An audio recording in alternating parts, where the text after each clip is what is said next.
Alright, moving on. Let's look at the materials, some standard materials and the Hypershade, and also how to graph your network in there and so forth.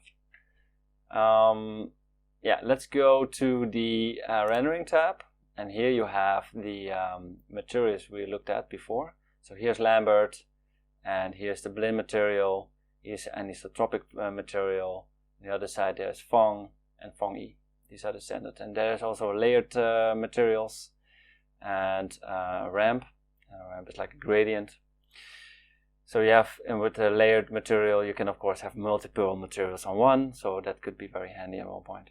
So let's just put a sphere, and on this sphere we're going to first of all change what's normally on it. So the common mistake is that you change the shader what's on it, but that's the standard shader for all of it. So if I would go, and we're already here actually in the attribute editor, and go all the way with these arrows to the right, we can see here Lambert 1.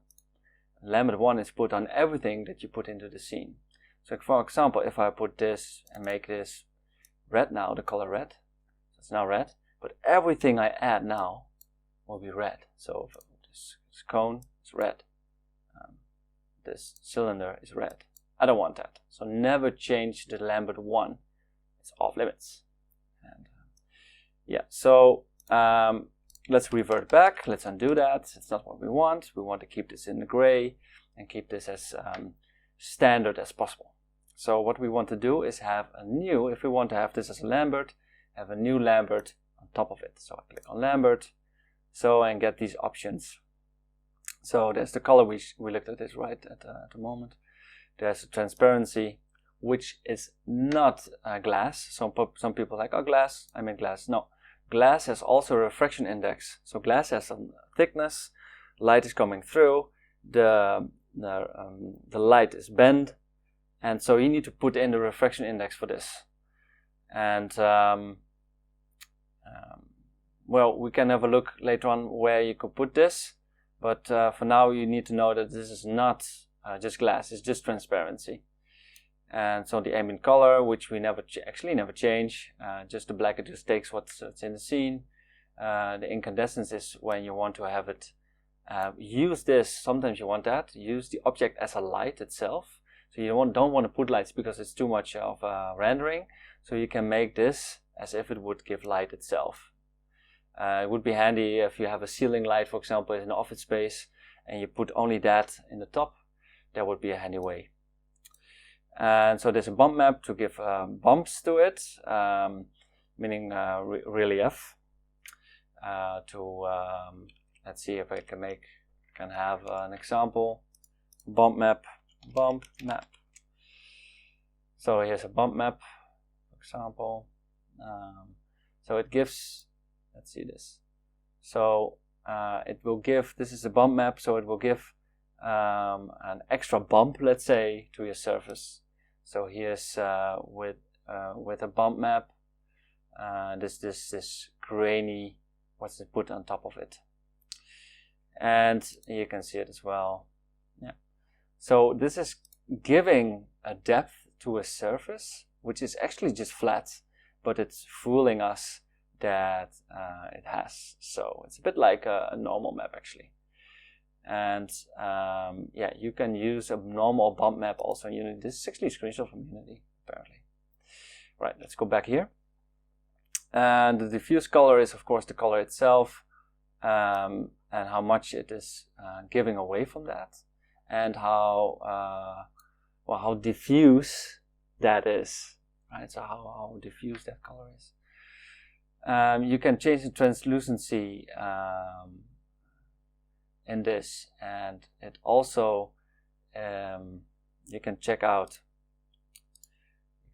here translucent Maya, for example. And there is also, this is one of the common materials and common aspects in it, and you can check if you want to know more about everything, because I just go past it very quickly. What it can do.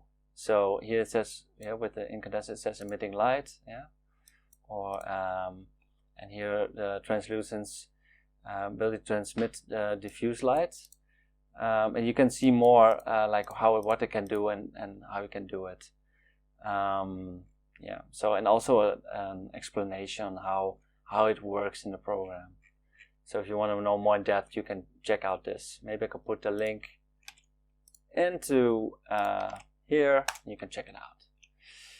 Right, and the special effects, they can get glow, which is really, really hard to render. So maybe just do that, and it won't go to Unity. So maybe just do it in Unity, and also be careful with that. And there's ray tracing options, and that's if you have a ray tracer as a renderer. So in this case, you have Arnold, but there's also hardware renderer in it, and it's or a software renderer, and a software renderer doesn't per se use ray tracing, so use only this when you need to.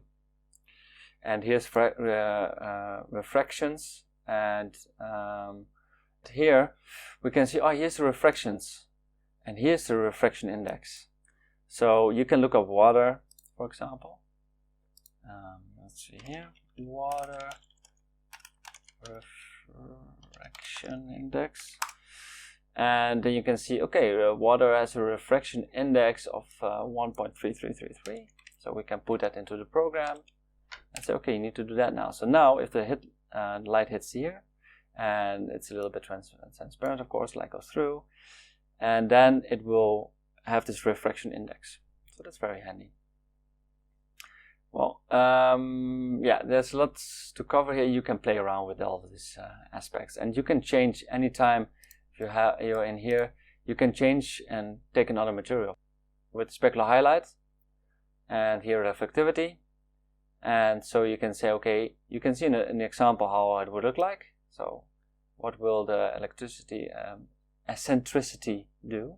So here you can see the highlight is more pointy, right? We have looked at the hardness of it and the polishment of it, and how the overall is, how sharp that is. See, it will get sharper and sharper. And what the color is, and normally that's white or like this gray, and you can make it even sharper like this, boom. And also reflectivity, but you need a scene, you need something around to reflect. So now we can see that. We could go to our rendering options here and say, firstly, it's not Arnold at the moment, but it's software, and we can say to software it needs to be in a production quality. Let's go to production quality, and we can put ray tracing on, and then we can say, let's have a surface, make the surface a bit bigger, put that on top of the surface more or less, and have a cone next to it, for example, to have that reflected in here. So let's see what that does if we hit this is the render button. If we hit the render button, let's see what that's doing. So this is all reflection, very hard reflection even so.